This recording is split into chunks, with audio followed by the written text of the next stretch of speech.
everyone, and welcome to another Scots Way podcast. And today I'm talking to director and theatre maker Beth Morton and playwright Morna Young. Hello, both. Hi, Alistair. Hello. It's great to have you on, and we're here to talk about Braw Tales, 5 stories over 5 days presented by Mull Theatre. So Beth, starting with you, can you tell us about Braw Tales and your involvement? Yeah, so I've been working with Mull Theatre as their interim artistic director for the past 12 months, which has been a really interesting time to do a job like that, as you can imagine. And so at the beginning of the year, like every other theatre, all of our plans for any kind of in-person filming or anything like that were out of the window. So what I really wanted to do was come up with a project that everybody could work safely from home, that we were creating a project that could support as many freelancers as possible to work on it and to still be sort of giving them that freedom to create and exercise their creative muscles, and also to create something that kind of provoke joy and happiness and hope, like, so they're all stories that are really joyful. They're some of them are a bit bonkers as well, which is great. They're all really different from each other, which is also really brilliant. And not only I hope audiences will find the joy in all of them, but all of the artists who have been working on them have also sort of said, oh, this project has just been so brilliant to work on. We've needed it, like, through this dark winter that we've been having. So that's kind of where the project came from, where the idea came from. And we've worked with 26 freelancers altogether on the project, which is just brilliant. Like, I'm really chuffed with that. Well, it's interesting because I was looking through the breakdown of it, and first of all, you're drawn to the different writers that are there, but then you notice that, well, for one, we'll talk about the animation, which there is in each of them. So you're using different animators each time and different musicians each time. So the kind of variety of stuff must be incredible. But before we get on to the details of it, Morna, what about your involvement in it? Yeah, so I'm one of the very lucky writers, and I was really chuffed when Beth and I had the initial chat about this. I'd never worked with an animator before, so that was an entirely new process to kind of think visually about something. And I'd had this idea for a while. I kept thinking about this teenager from the north of Scotland who dreamed of being an astronaut. And it just really tickled me, this idea of the stars as somewhere full of endless possibility, and this life, on Earth where there's class barriers and troubles. So yeah, I'd been thinking about this idea for a while. And when Beth and I had our initial chat about Braw Tales, it seemed to be the perfect fit. And especially this visual element over being able to play with that juxtaposition of, my quine from the northeast and this beautiful starry landscape. So that's where I started with it. And Beth, thankfully, was really excited about the idea. So yeah, I started work on it, and it's been an absolute joy. It's been really beautiful, actually, to turn over a script and to see a visual representation in a way that's different from theatre as well. Yeah. The endless possibilities that are available to an animator. It's been really quite extraordinary. Well, that's what I was thinking. The kind of usual constraints of maybe space and budget, of course, that's kind of lessened, I presume, Beth, with being able to use animators. It's just the limits of imagination, I suppose. Absolutely. Like, you can go anywhere with animation. I mean, you can go anywhere on stage as well, but it needs a lot more money and and like the logistics of that is always more complex. But with animation, yeah, literally anywhere, any nook and cranny of the world and the universe that we can go to, we go to. And I think exploring that platform of storytelling as well in a theatrical way, because all of the writers come from a theatre background, that you know, that's been like the wonderful thing, really, that we've been able to really push that boundary of what storytelling is like in that medium, which has been new to all of us. And has it been different challenges then, in terms of, I'm thinking you've got your different performers as well, whereas before there's a physical aspect to the performance and this is more of a voice performance? Yeah, so again, Zoom came into play a lot throughout this project, as it is doing with everybody's projects just now. So working with the performers was sort of a little rehearsal on Zoom, and some of them had their home studios that they'd record and do takes, and that's how we did Stella, isn't it, Morna? With Sarah, with MJ. The three of us got together and had that what would be normally a kind of a rehearsal process in a theatre context, but MJ then kept doing takes as we were going through the script, and then we just make a note of the takes that we liked, and then she edited all that together. So it was yeah, again, that was a bit of a learning curve for us all as well. That was a bit different.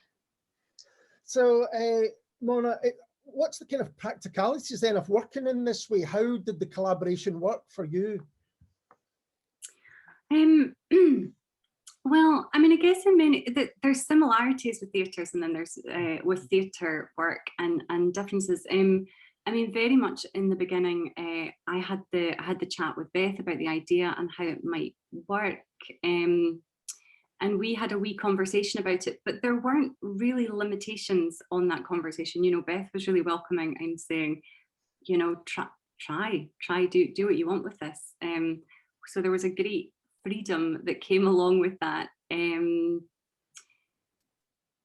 Yeah, I have totally forgotten your question. I am so sorry. Collaboration. So you're having to work, I guess I'm thinking, whereas before you might be working in a space together, you've got a stage, you've got being able to see where people are standing, how they say things differently and all that kind of stuff. I'm presuming now with an animator, with your kind of voice artist, and then even with your musician, they're all working isolated, and then you come together like we are and work that way. So how did that work for you? I mean, at the heart of that process is really, I think, Beth. And the role of a director as well, who's the one who, you know, Beth would have a conversation with me and have a conversation with Kate, our wonderful animator, and then you know, it's about having that dialogue and about having the person in the middle who's keeping all of the plates spinning and the wheels turning. And you know, Beth does that beautifully, I think, and is so supportive of the artist she's working with. And there were moments of bringing it together. For example, when we worked with MJ, who is our actor, you know, the three of us worked in the room together, and we didn't have a huge amount of time, but really to kind of, you know, go through the script and to do each take and kind of feedback a wee bit and then record it. So everyone's working in isolation in many ways, but there's these crossover moments of bringing things together. It's one of the really interesting things about the pandemic in many ways is, you know, as a writer, so much of your work is isolated anyway. You know, I'm at my desk by myself with these imaginary characters chatting away to me. And in the theatre process, of course, at some point you then take that in a room and we all collaborate. Whilst we're working digitally, we don't get the room bit. So it's finding these opportunities for crossover, like the recording, like those conversations that Beth and I have had about the artistic vision for it. It's finding those wee moments of connection when we're all actually quite disconnected. Yeah. So Beth, if you're keeping all the plates spinning for Morna, you're also keeping all the plates spinning for all your other writers. So it's quite an undertaking. How did you choose who you were going to work with? Was it your choice, or was it a kind of wider conversation? It was a mixture, really. I mean, all of the first bunch of brilliant artists that I engaged with were the writers, because we can't do anything without the stories. So the writers are kind of a mixture of people who I've wanted to work with for a while, people who I have worked with previously, and Morna and I collaborate quite often, so so it was lovely to be able to work with Morna on this as well, and writers who I'm having conversations with about maybe future work, but that I've not worked with yet. So that was, and I just approached them, told them about this crazy idea that I had, and at that point I wasn't even entirely sure how I was going to pull it off, and they were all really excited and supportive of that idea, and jumped on board like feet first, which was brilliant. And then from there it was a case of sort of looking for animators to work with, because I've never worked in animation before, I've never worked with animators really before. So it was a case of just connecting with people who I knew, who knew animators, and just having those conversations and speaking to them, telling them about the idea. By that point, I had an idea of what the stories were going to be about, so I could kind of give a little insight of what they were. And really just looking at what style of, each animator's got a very different style that they work with. So kind of finding the right style for each of the stories as well. And again, the animators they're all really different style wise, which is brilliant. And again, they were all really up for it and supportive and happy to sort of join the team. And sound designers as well, they're a mixture of people I've worked with or wanted to work with for a while. There's a lot of plates spinning just now, and because at the moment they're all sort of really coming together, they're in the last sort of flurry of final draft. My inbox was pinging all over the place yesterday, and downloading things and listening to things and watching things and getting back to people, but just in the most delightful way as well, that it was just been a really brilliant process. And some of the writers and animators have collaborated really closely. And again, they didn't all, in fact, I don't think any of them knew each other before.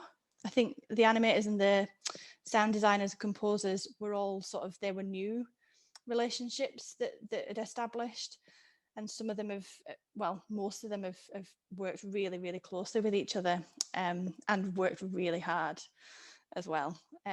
So it's been a mixture of remote working, coming together on Zoom, a bit sort of piecemeal putting things together, but it's kind of worked, I think. Yeah, it's interesting because I think I kind of thought that it would be less stressful and busy coming up to the day of the show, if you like, but actually it doesn't sound like that at all. It sounds like it's the same process, that there's last minute changes and last minute fixes. Is that right?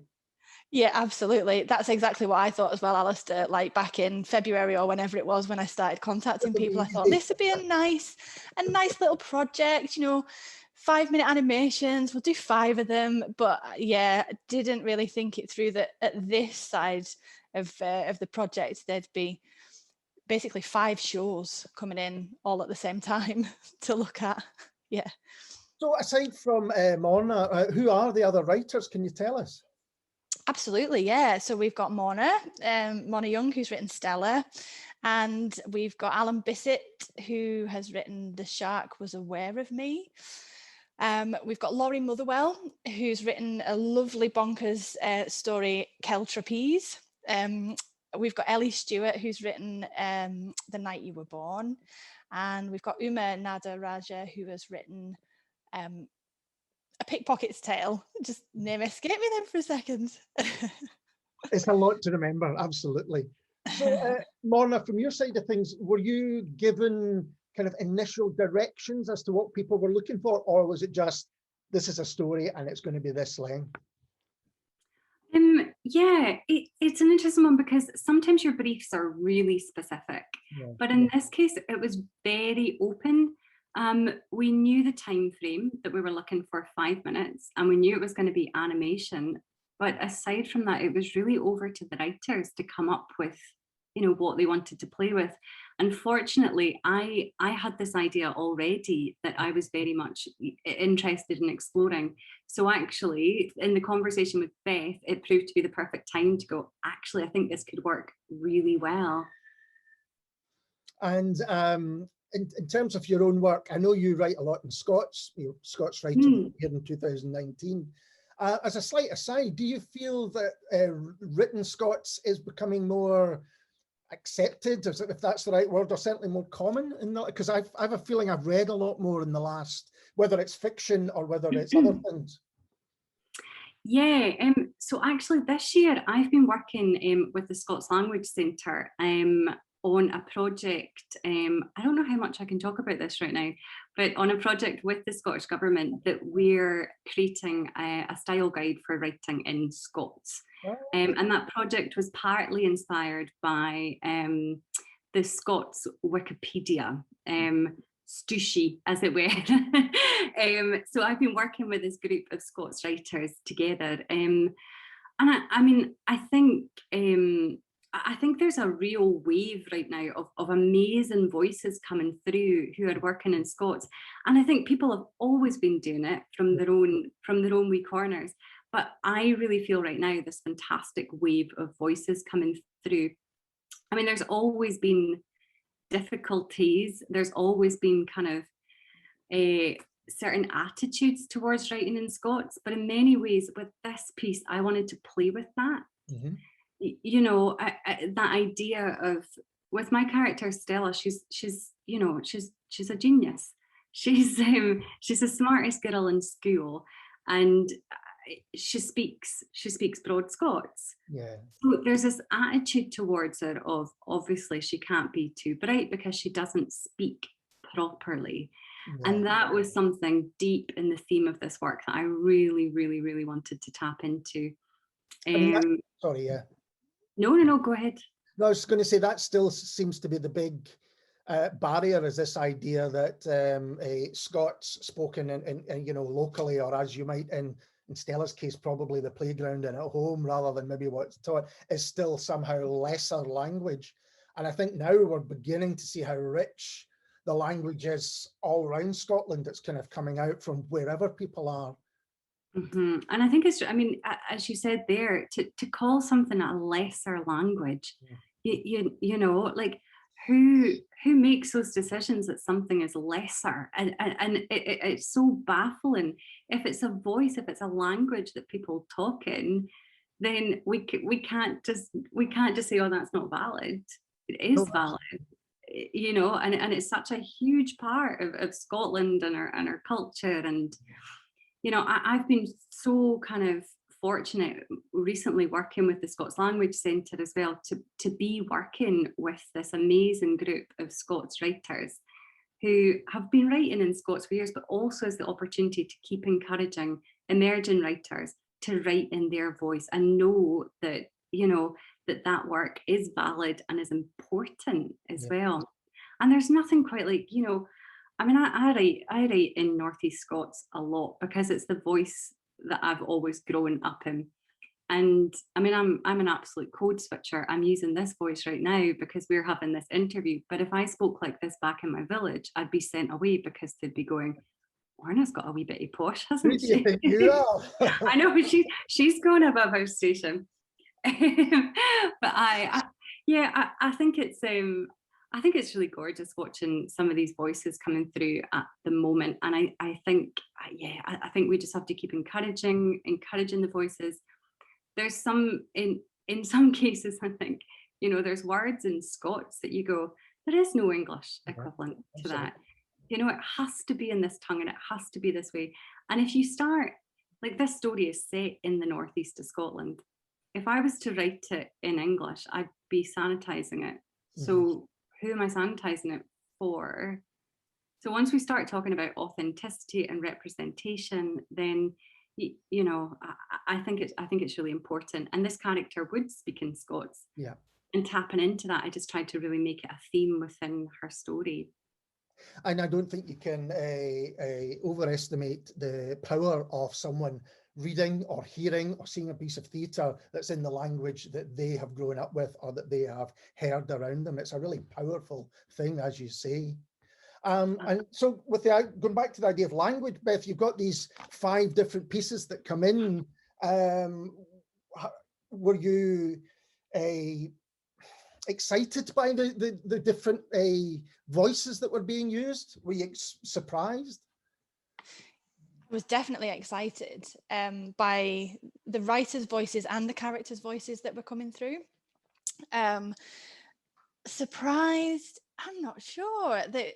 So the characters' voices, mostly female voices. I think only one of the Braw Tales is a male narrator's voice, which is interesting, but not surprising. Just, I don't know why. I expected a bit more of a mix of that.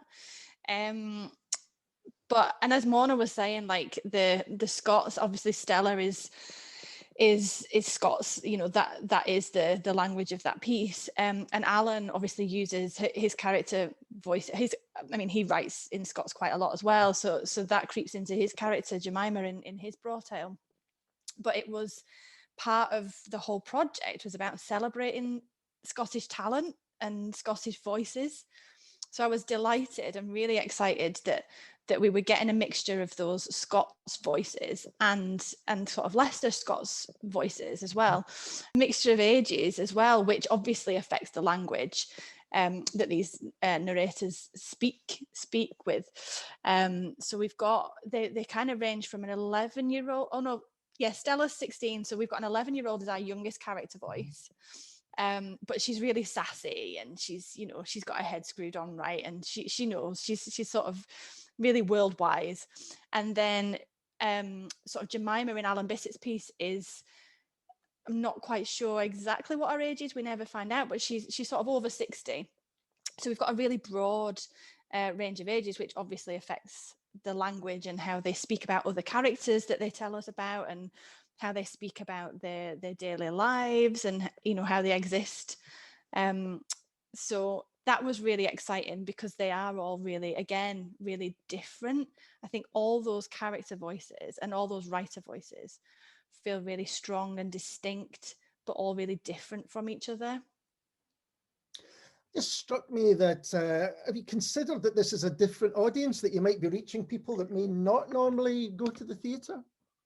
Absolutely, yeah. I mean, I'm really interested to see who does engage. I mean, I think I'm hoping we'll hit some of our regular theatre audiences, the people who follow Mull Theatre and An Tobar, and obviously because there are so many artists involved who are from a theatre background, I think we will sort of reach them. But I'm excited to see who the new people are who are going to engage with this work, actually, and particularly because we're making it available, we're making it really accessible. So through social media and our Vimeo channel, it'll also be on our website, and because they're free as well, so it'll really hopefully kind of draw people in.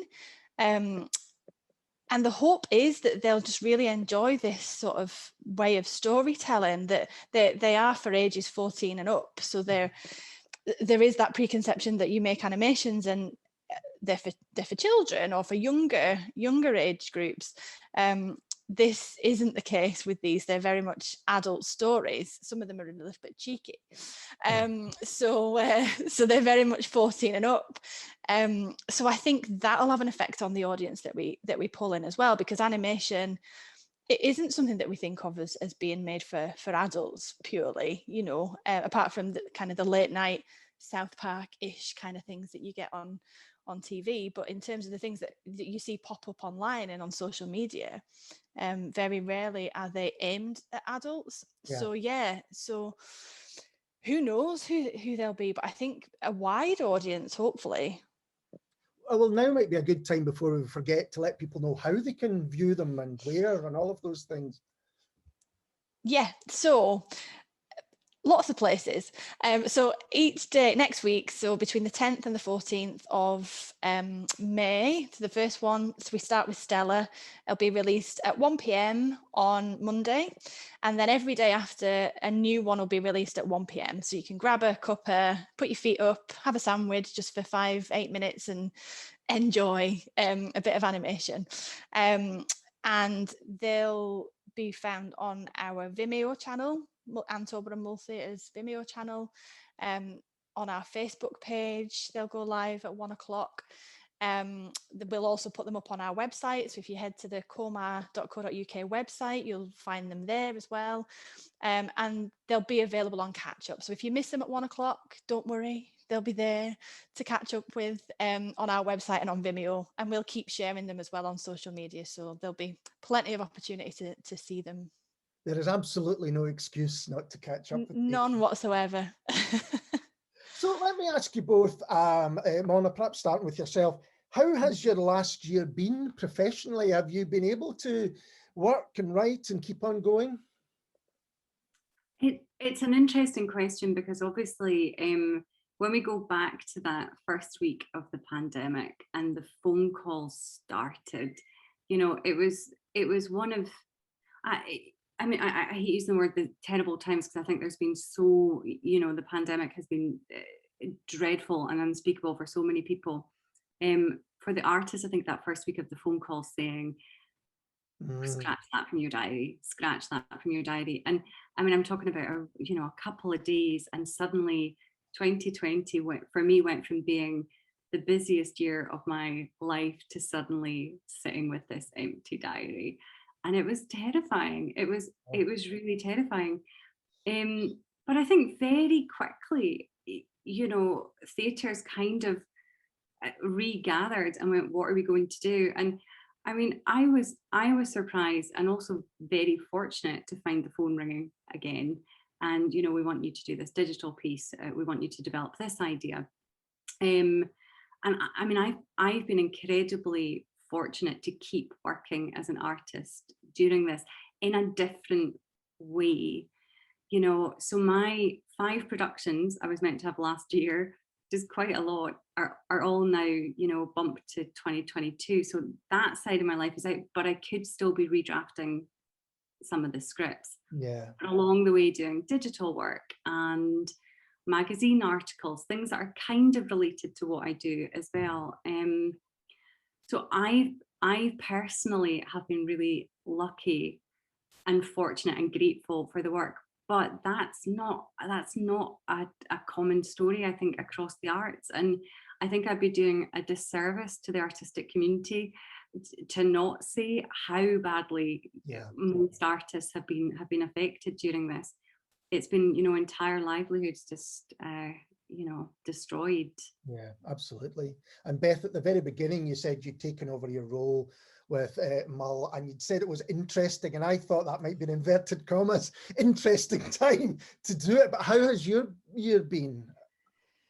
Similar to Morna, like I'm really aware that I've been in a really privileged position to be in work throughout this whole like 12 months and a little bit more, because so many people really haven't been, and it's been so awful, really. So I am really grateful that I have been in work. So it was kind of in a similar way to Morna as well. I had sort of a full diary that then looked empty and then sort of filled up a little bit again, but looked completely different. Yeah. And the amount of skills that I had to learn to adapt, as a lot of other people have had to as well, was really challenging, but in a really exciting way, actually. So when I'd first started talking to Mull about coming in as their interim director, it was for live work, you know, it was to make some live theatre.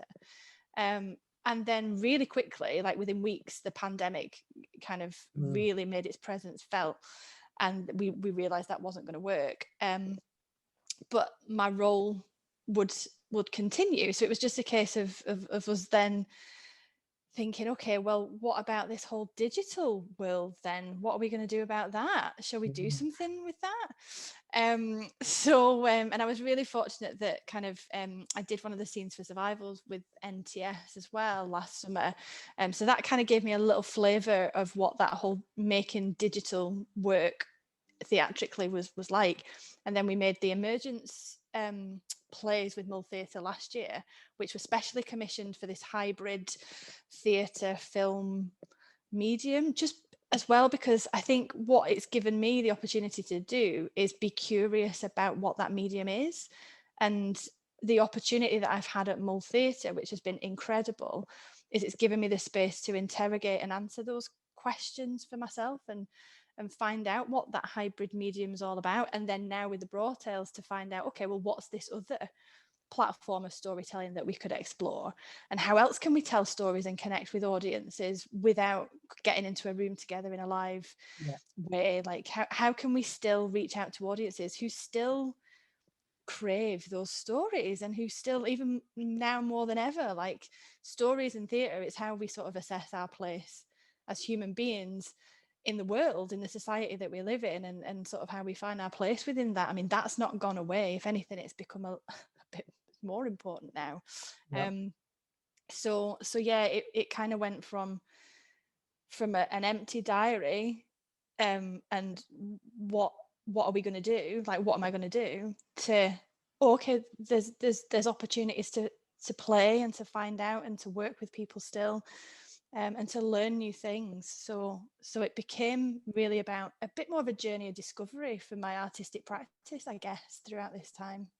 It does seem, I think, that storytelling in particular has become of a really, greater importance, maybe not greater, but it seems more profound now, that people are, when they are constrained in some way, kind of physically, that, you've managed to go other places in your mind and stuff like that. And it does sound as though you might find new ways of telling these stories in terms of theatre that you carry forward that you might not have, thought of otherwise, which is interesting. Well, finally, to turn that on its head, is there anything that both of you are looking forward to, as kind of summer approaches and we start to, things begin to open up again? Well, Beth and I have another project that we just recently received funding for, which we are starting development on together, as in our individual artist capacity, and Beth as director and myself as playwright. So we're going to be starting some collaboration on a new project, which is really exciting and really nice, I guess. I love that stage, when it's two minds going together. So yeah, we've got that development coming up fairly soon, right, Beth? Yeah, that's imminent. Yeah.